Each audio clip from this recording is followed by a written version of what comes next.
बुजुर्गान मोहतरम,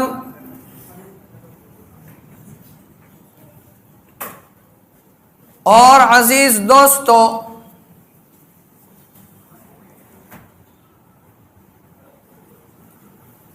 हक़ ताला शानहू ने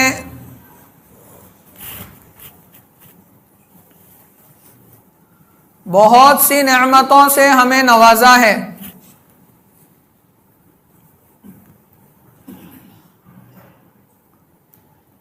इतनी नेमतें हम में से हर एक को मिली है कि अगर गिनना चाहें तो नहीं गिन सकते।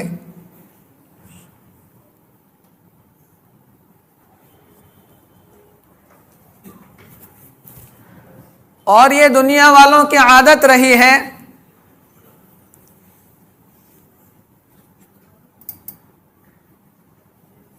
कि जब नेमतें छीन जाती हैं तब हम नेमतों की कदर करते हैं।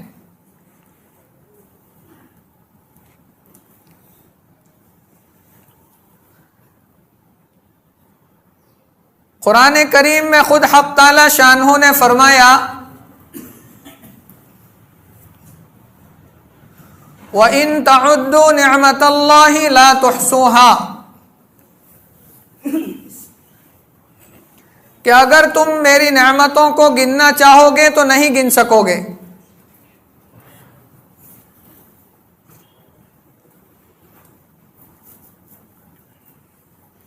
अगर नेमतों को देखकर, हमारी इबादत को देखकर, हमारे अमाल को देखकर कि अगर अल्लाह नेमतें देते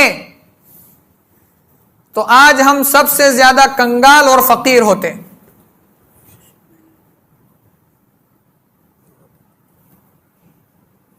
बेहिसाब नेमतें अता करते हैं, गुनाह पर गुनाह करते चला जाता है बंदा, लेकिन अल्लाह नेमतें बंद नहीं करता।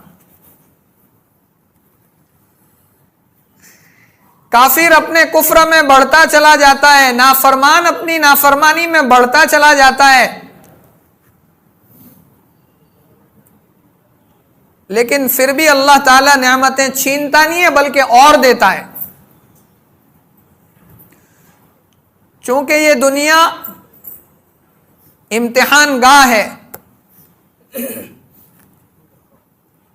खलक़ल मौता वल हयाता लियब्लुवकुम अय्युकुम अहसनु अमला। जिंदगी का देने वाला भी अल्लाह और मौत का देने वाला भी अल्लाह। हर इंसान जब आता है, मौत का वक्त मुकर्रर होता है। ये तो हम अपने जबान में कहते हैं कि अचानक एक्सीडेंट हुआ और चला गया। अचानक नहीं गया, अल्लाह के यहां सब लिखा हुआ है, सब तय है किसको कब जाना है।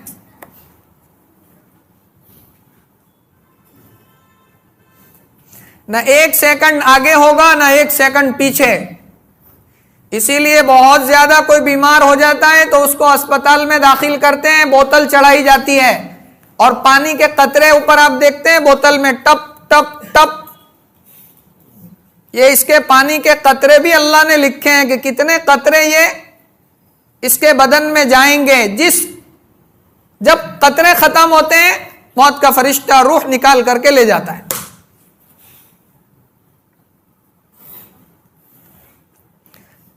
इन सारी नेमतों में सबसे बड़ी जो नेमत बिला मांगे अल्लाह ने अपने फजल से अता फरमाई वो है ईमान।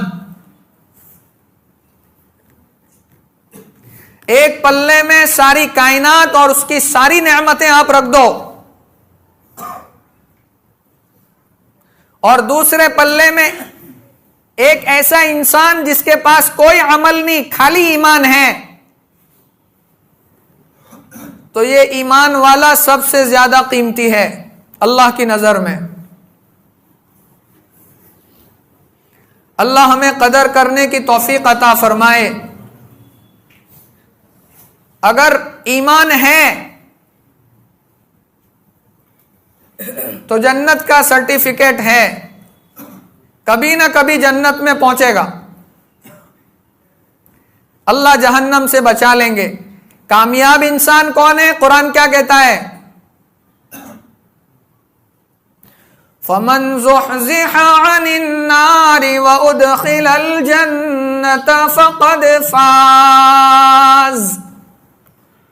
हमारी नजर में कामयाब कौन है? जिसके पास बेहतरीन गाड़ी हो, बेहतरीन मकान हो, कारोबार हो, कारखाने हो, नौकरों चाकरों खादिमों की कतारें लगी हो, पैसों की रेलपेल हो। दुनिया वालों की नजर में ये कामयाब है। ये वक्ती कामयाबी है, आंख बंद होने के बाद पता चलेगा कि असल कामयाबी क्या है। अंबिया किराम अलैहिमुस्सलातु वस्सलाम का मिशन यही था कि वो दुनिया में रहते हुए आखिरत की कामयाबी की तरफ लोगों को दावत देते थे।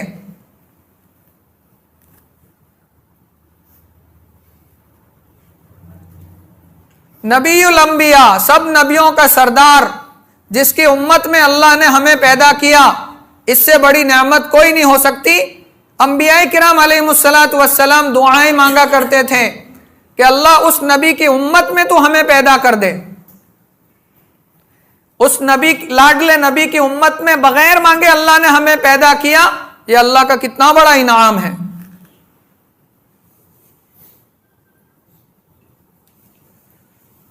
बहुत से लोग ऐसे भी थे जिनको नबी की बात भी समझ में नहीं आई।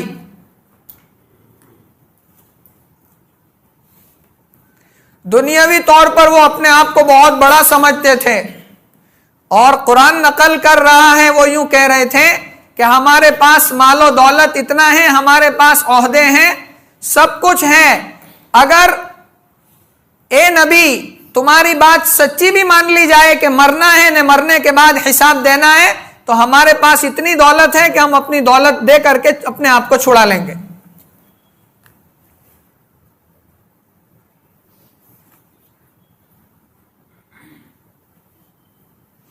जाहिरी तौर पर भी बड़ी खूबसूरती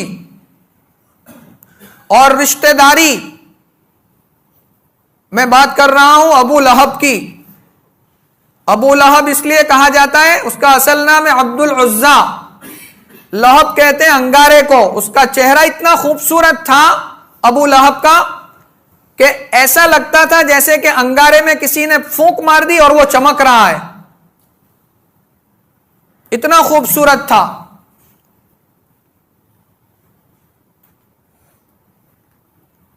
और माल भी अल्लाह ने बहुत दिया था।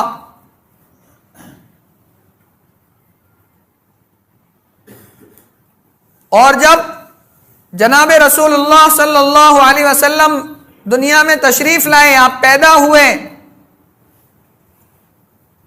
तो सबसे पहली खुशी इसी ने मनाई, अबू लहब ने मिठाइयां तकसीम की। और जब 40 साल के बाद मोहम्मद बिन अब्दुल्ला दुनिया के सामने मुहम्मदुर रसूलुल्लाह बनकर तशरीफ लाए, तो सबसे पहला पत्थर भी इसी बदकिस्मत ने मारा। इसलिए दुनिया वालों का कोई भरोसा नहीं, कब आपको फूलों का हार पहनाए, गुलदस्ता थमाए, और कब आपके ऊपर पत्थरबाजी की जावे।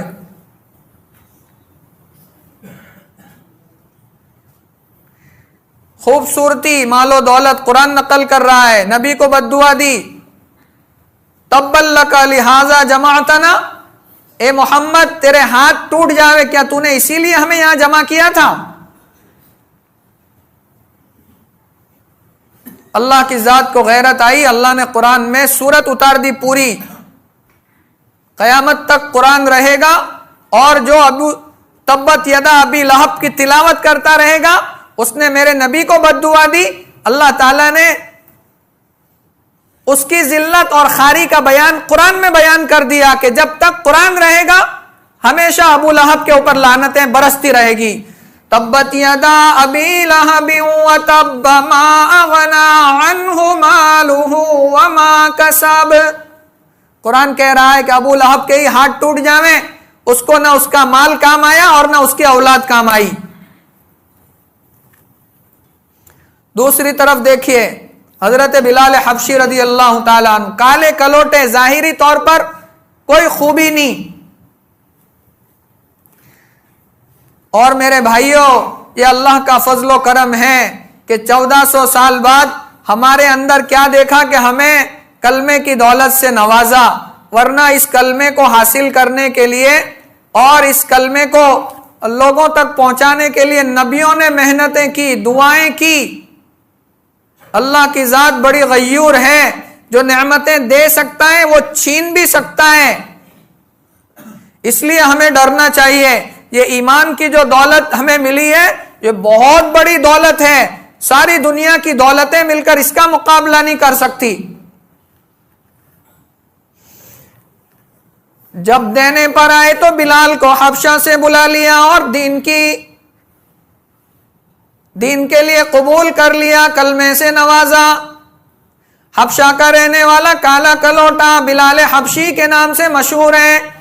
लेकिन जब नबी के कदमों में आकर के गिरा, गुलामी इख्तियार कर ली, तो फिर जब दुनिया में चलता है, जन्नत में नबी के आगे आगे कदमों की चाप सुनाई देती है।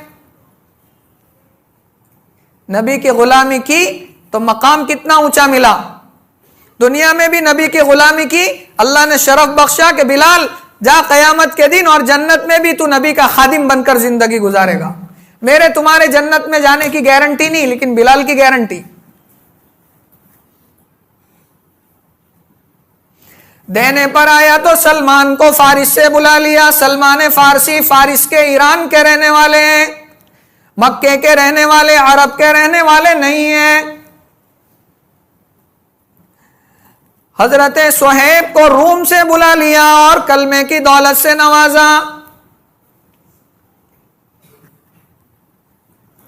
सुहैब रूमी रदी अल्लाह ताला अन्हु कहां कहां से बुलाकर हिदायत से नवाजा। और वो रब्बुल आलमीन है, परवरदिगार है, नबीउल अंबिया है, सारे नबियों के सरदार मांग रहे हैं। अल्लाह की जात बड़ी गैरत है, सारे नबियों के सरदार ने झोली फैलाई है।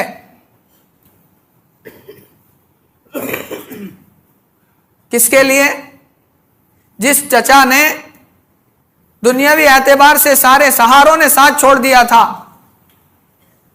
और दुनियावी एतबार से मेरे प्यारे आका जनाब रसूलुल्लाह सल्लल्लाहु अलैहि वसल्लम का सबसे बड़ा सहारा था वो अबू तालिब चचा।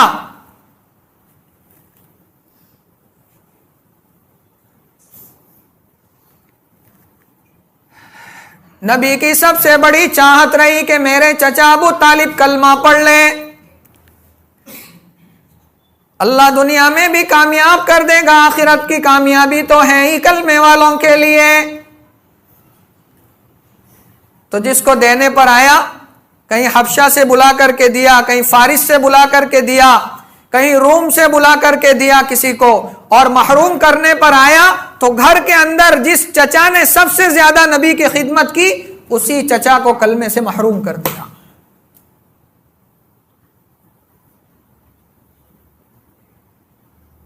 फरमाया कान में कह दो,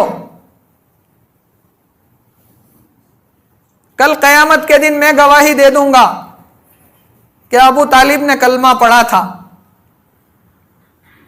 एक तरफ सरकार दावत दे रहे हैं और दूसरी तरफ शैतान का टोला अबू जहल वगैरह कान में फूंके मार रहे हैं अबू तालिब के कि अबू तालिब अगर तूने मोहम्मद का कलमा पढ़ लिया तो लोग तुझे थूकेंगे।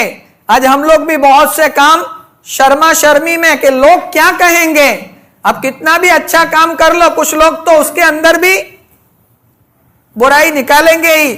लोगों को देखकर अगर आप जिंदगी गुजारोगे तो मुश्किल हो जाएगी। आज हमारी शादी और ब्याह उलमा ने समझाया सादगी के साथ सुन्नत तरीके पर आसान निकाह करो। समझ में नहीं आया लोग क्या कहेंगे, हमने लोगों का खाया है तो लोगों को खिलाना भी तो पड़ेगा।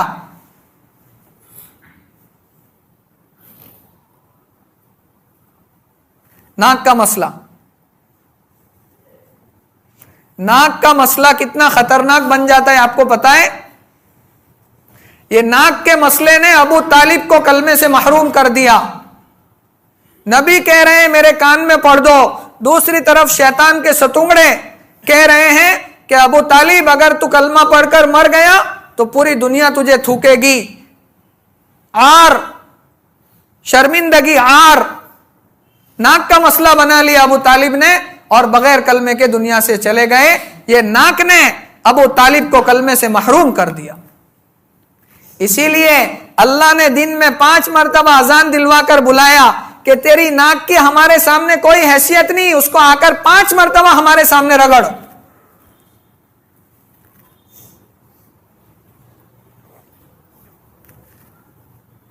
तो मेरे भाइयों, ये जो कलमे की दौलत, ईमान की दौलत हमें मिली है, इससे बड़ी दौलत दुनिया में कोई नहीं। अल्लाह हमें इसकी कदर करने की तौफीक अता फरमाए और अपनी आने वाली नस्लों के दीन की हिफाजत करने की हमें तौफीक अता फरमाए। अब हालात दीन को, ईमान को लूटने वाले, ईमान को जला देने वाले हालात से हम गुजर रहे हैं, फितनों के दौर से हम गुजर रहे हैं और कयामत से पहले हालात ऐसे बनेंगे, हदीसों में सब फरमाया।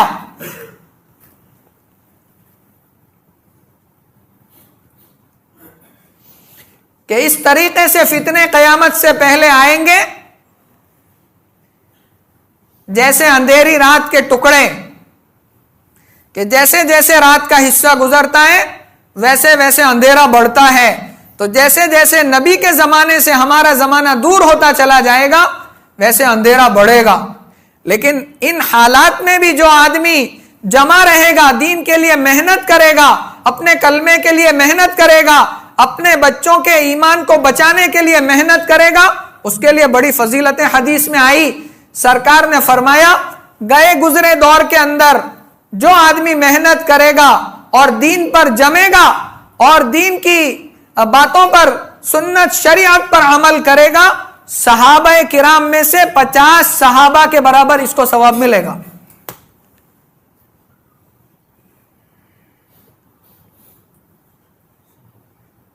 और सहाबा किराम ने अपनी बोटियां करवा दी, लेकिन दीन नहीं छोड़ा। अल्लाह ने इस उम्मत को फजीलत बख्शी है कि इसने अपना सब कुछ कुर्बान कर दिया, लेकिन दीन, ईमान और इल्म लूट लिया जावे, इसके कुरान को बदल दिया जावे, इस उम्मत ने इसको बर्दाश्त नहीं किया। इससे पहले की जो कौमें थी, वो कौम तो क्या, उनके उलमा ने दीन को तब्दील कर दिया। युहर्रिफून अल कलिमा अम मवादिही उलाइका अल्लज़ीना इश्तरऊ अद-दलालत बिल हुदा। उनके उलमा ने दीन में तहरीफ कर दी, तब्दीली ला दी, दीन को बदल दिया दुनिया के खातिर। लेकिन इस उम्मत की यह फजीलत है कि कुरान का एक नुक्ता भी इधर से उधर हो जाए, जान के नजराने पेश कर दिए, अपना सब कुछ लुटा दिया, लेकिन कुरान में, दीन में, सुन्नत में, शरीयत में एक जर्रा बराबर भी तब्दीली आ जाए, इसको इस उम्मत ने गवारा नहीं किया। हजरत हबीब बिन जैद रदी अल्लाह ताला अन्हु, मुसैलमा कज़्ज़ाब, जिसने नबूवत का दावा किया था, झूठा नबी, सरकार ने फरमाया कयामत से पहले दज्जालून कज़्ज़ाबून मिन सलासीन, 30 के करीब छोटे बड़े दज्जाल आएंगे। दज्जाल का माना धोखा देने वाले, दीन का लुबादा ओढ़कर आपको धोखा देने के लिए आएंगे। वो दज्जाल के एजेंट, बहुत संभल करके रहना उनसे। आज दजल और फरेब का दौर चल रहा है, धोखाबाजी। आदमी धोखेबाजी को कमाल समझता है, पहले गुनाह समझता था। जो जितना बड़ा धोखा देकर के अपना जेब भर ले, आज दुनिया उसको कामयाब समझ रही है और वाह वाह कह रही है कि वाह बड़ा बाकमाल है, लाखों रुपये यूं चुटकी बजा करके कमा लेता है।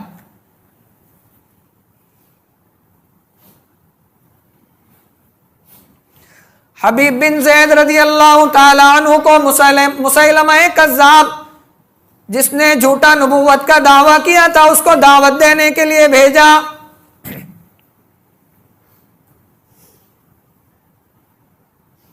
वहां पहुंचे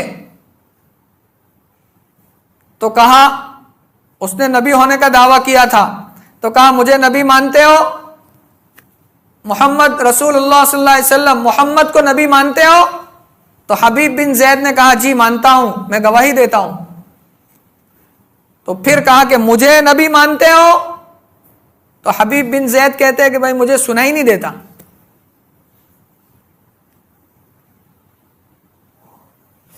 तो कहा इसका एक हाथ काट दो, एक हाथ काट दिया।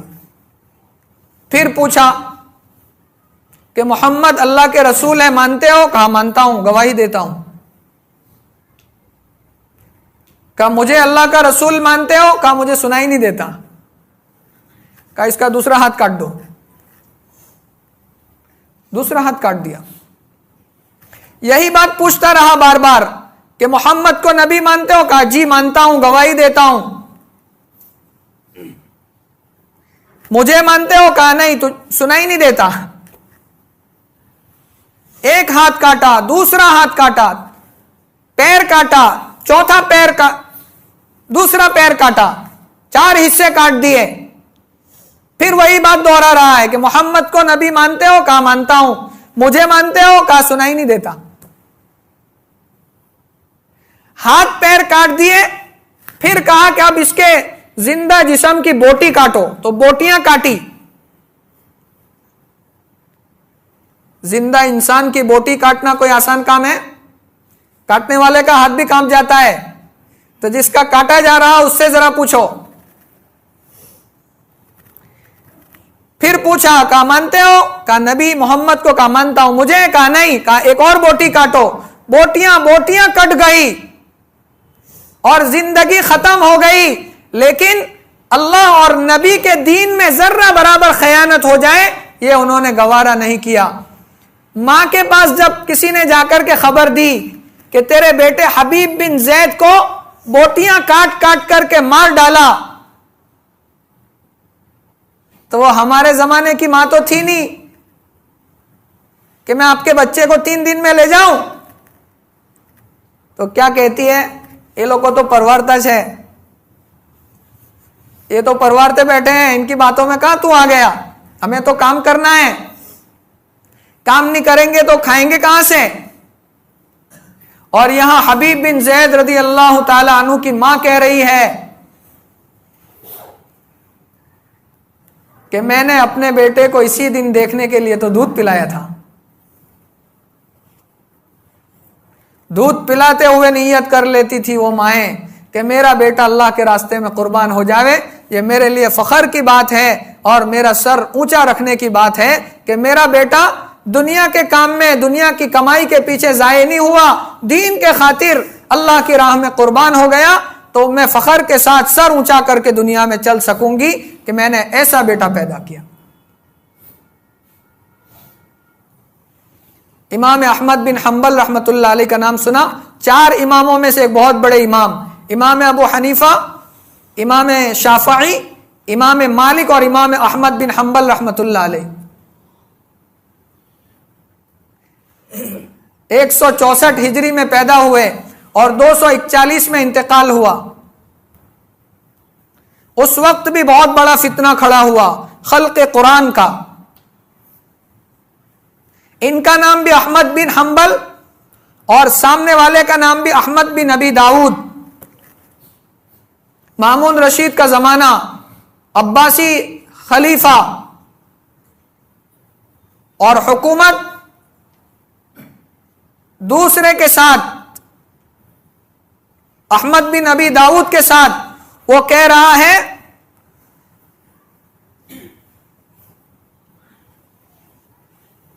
अल्लाह का कुरान मखलूक है। बहुत से बड़े बड़े उलमा ने फतवे लिए उसके पास और सब ने सिग्नेचर करके उसकी तरफ हो गए, अपनी जान बचा ली। बहुत से लोग रूपोश हो गए, छुप गए।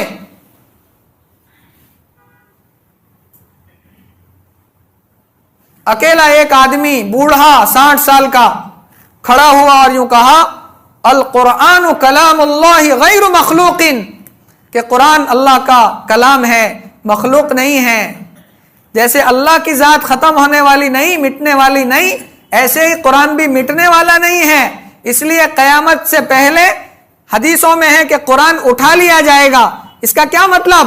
कहा हम रात को सोए, सुबह में उठ करके कुरान खोला तो सारे हुरूफ अंदर से गायब, सफेद कागज रह जाएगा, अल्लाह पूरा कुरान उठा लेंगे। ये बहुत बड़ा मसला बन गया, नाक का मसला बन गया। कुछ लोगों ने जामे शहादत नौश किया, कुछ लोगों ने बादशाह की हाँ में हाँ मिलाई, हुकूमत की हाँ में हाँ मिलाई और अपनी जान बचाई। लेकिन इमाम अहमद बिन हम्बल रहमतुल्लाह अलैह अकेले खड़े हुए और कहने लगे कि मैं अकेला लड़ जाऊंगा, चाहे सारी दुनिया एक तरफ, लेकिन अल्लाह के दीन के खातिर अगर एक अहमद बिन हम्बल नहीं कई जाने मेरी कुर्बान होती हो तो मैं तैयार हूं। जेल में डलवा दिया, कोड़े मरवाए, बहुत तकलीफें पहुंचाई मामून रशीद ने, लेकिन टस से मस नहीं हुए। सारी हुकूमत, सारे लोग एक तरफ और ये अकेले एक तरफ कुरान के लिए लड़ रहे हैं। अल्लाह के कुरान में एक हरफ की तब्दीली आ जाए मैं बर्दाश्त नहीं करूंगा। जेल में डालकर मारे गए, बहुत कोड़े मारे। मामून रशीद का इंतकाल हुआ, मुअतसिम बिल्लाह का जमाना आया। वसीयत करके गया था कि इस मसले को जारी रखना। अहमद बिन हम्बल को हर तरीके से समझाया, मुनाजरा हुआ, 3 दिन लगातार चला, सबको लाजवाब कर दिया इमाम अहमद बिन हंबल ने। लेकिन वो जो था अहमद बिन अबी दाऊद, जो हुकूमत की तरफ था आलिम, उसने कहा कि अब ये वाजिबुल कत्ल हो गया, अब ये मानने वाला नहीं है, इसको कत्ल कर दो। बादशाह ने कहा कत्ल करेंगे तो एक ही झटके में खत्म हो जाएगा, इसको इस तरीके से नहीं, इसको कोड़े मार मार करके फिर मारेंगे, तिल तिल तड़पा तड़पा करके मारेंगे। मैदान में खड़ा कर दिया, मजमा भरा हुआ है, मैदान भरा हुआ है।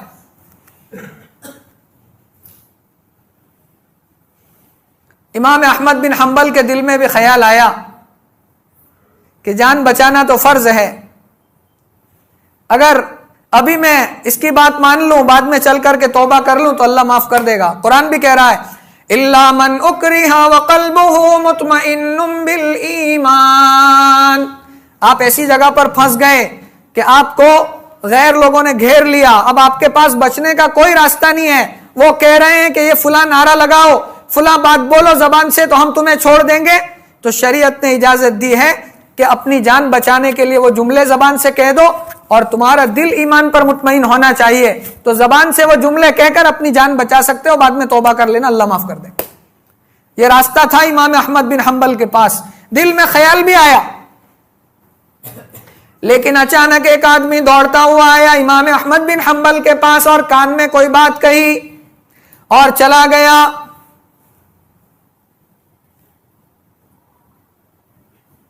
कोड़े मारना, हबशी को बुलाया, कहा कौन जबरदस्त मारेगा। एक हबशी खड़ा हुआ, कहा 10 कोड़ों के अंदर मैं जान ले लेता हूं, 10 से ज्यादा 11वां कोड़ा नहीं मारूंगा, इसकी मौत हो जाएगी। कहा मारो। 10 हुए, 20 हुए, 30 हुए, 40 हुए, कोड़ों पर कोड़े मारे जा रहे हैं, बदन छलनी हो गया, खून के फव्वारे निकल रहे हैं। एक मौका ऐसा आया, आसमान की तरफ नजर उठाई और हाथ उठाकर कोई दुआ की। बादशाह समझा कि शायद ये मेरे हक में बद्दुआ कर रहे हैं, अगर इसने मेरी बद्दुआ कर दी तो मेरा बेड़ा गर्क हो जाएगा। कहा मेरे लिए बद्दुआ मत करो, नहीं, तू नबी के खानदान, मेरे नबी के खानदान का अहले बैत में से है, अब्बासी खलीफा है, मैं तेरे लिए बद्दुआ कैसे कर सकता हूं।